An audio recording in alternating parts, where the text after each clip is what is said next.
Heap hip hurray, hip hip hurray, hip hip hurray. একটা পাও, পাঁচটা হয়ে গেছে। মজিদপুরে সবকিছু একটু বেশি করে হয়।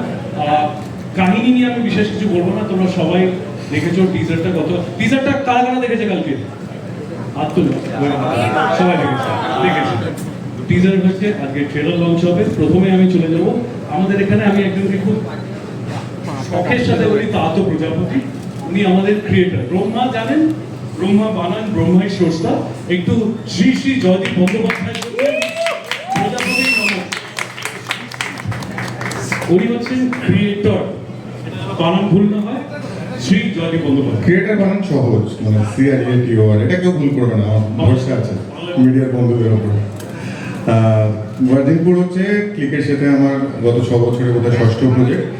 এখন আর হিসেবও রাখছি না, আগে এটা বলতাম। তো এই প্রজেক্টটা মানে ভার্জিনপুর নামটা শুনে বোঝা যাচ্ছে এর মধ্যে মজা আছে, এবং অবশ্যই মানে টিজার ট্রেলার দেখলে বোঝা যাবে তার সাথে সাথে অনেকটা থ্রিল, সাসপেন্স ইত্যাদিও রয়েছে।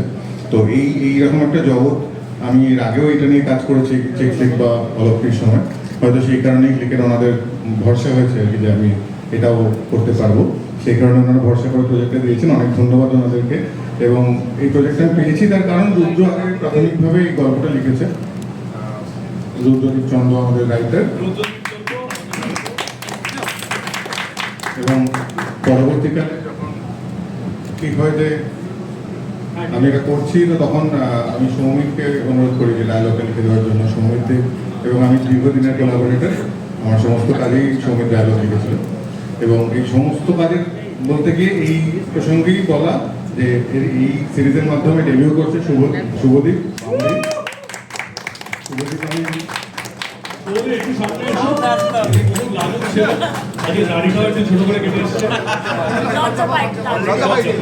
2020 সালে যখন আমি চেক ক্লিক বানিয়েছিলাম, সেটা আমারও প্রথম কাজ, ক্লিকেরও প্রথম কাজ।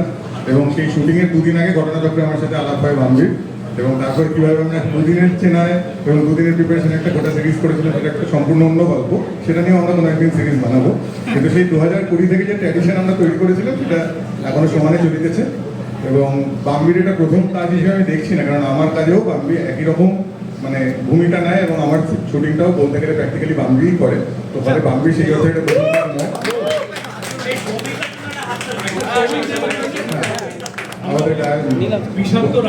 একদম সংলাপ লিখে সৌমিত্র আমি বললাম, এবং সৌমিতের সাথেও আমার কোলাবোরেশনটা তেমন চিকফ্লিক থেকে শুরু করে। তো ফলে এবং সৌমিত্রের এখন একটা নতুন ব্যাপার হচ্ছে যে ও মানে এরকম বড়, যেখানে অনেক মিডিয়া এবং অনেক মানুষ থাকে, সেখানে ও আসতে পছন্দ করে না। বাংলা ইন্ডাস্ট্রির আমির খান হয়ে গেছে।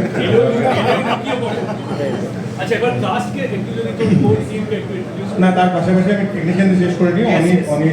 অনিলও মানে আমার বেশ 3-4টে কাজ হয়ে গেল অনিলের সাথে।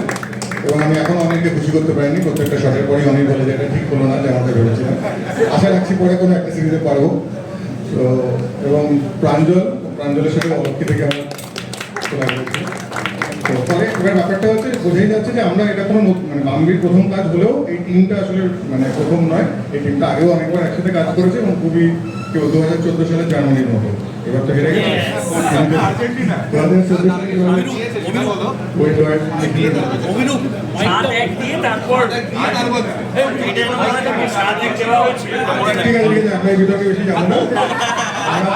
এত বৃষ্টি ঝড় সেটাকে উপেক্ষা করে আসার জন্য আপনারা একটু ছড়িয়ে দিন মানুষের মধ্যে এই খবরটা যে ভার্জিনপুর আসছে।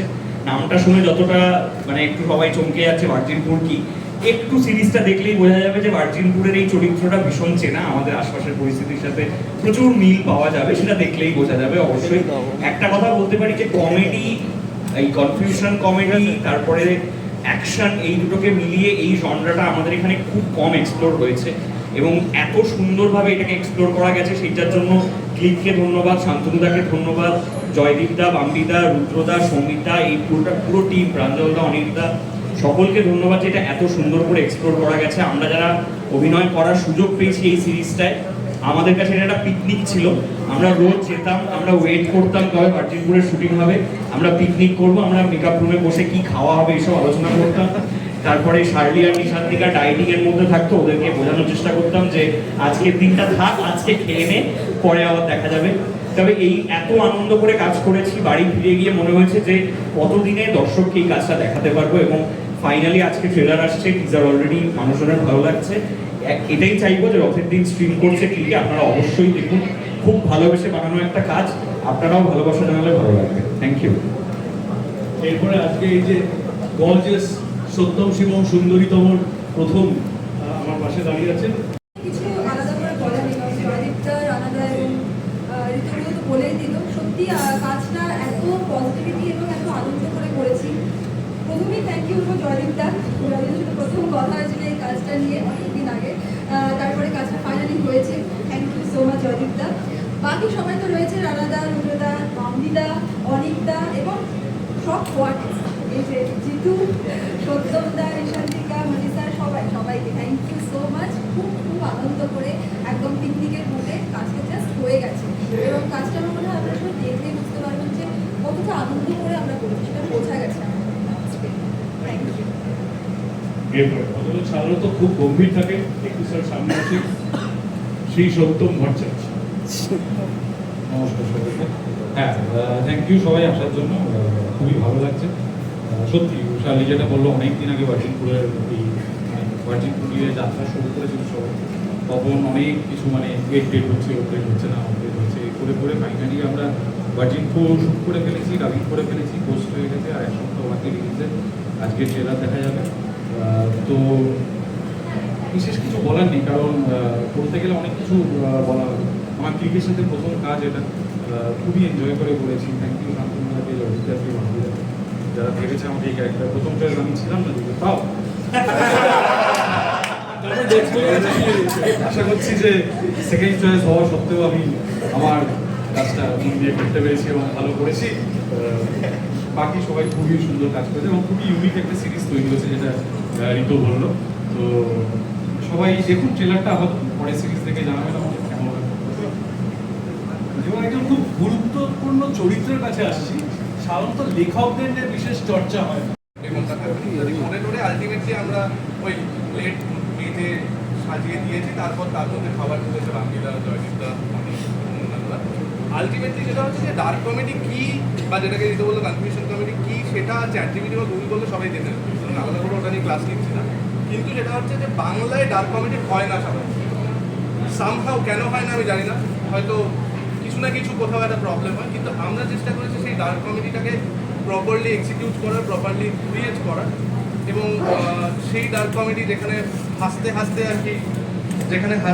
আর কি আমাদের যে সমাজের ডার্ক সাইডগুলো সেগুলো আর কি ওপেন করা হয়, আনফোল্ড করা হয়, এবং সেটা কতটা প্রপারলি করতে পেরেছি সেটা আপনারা বলবেন।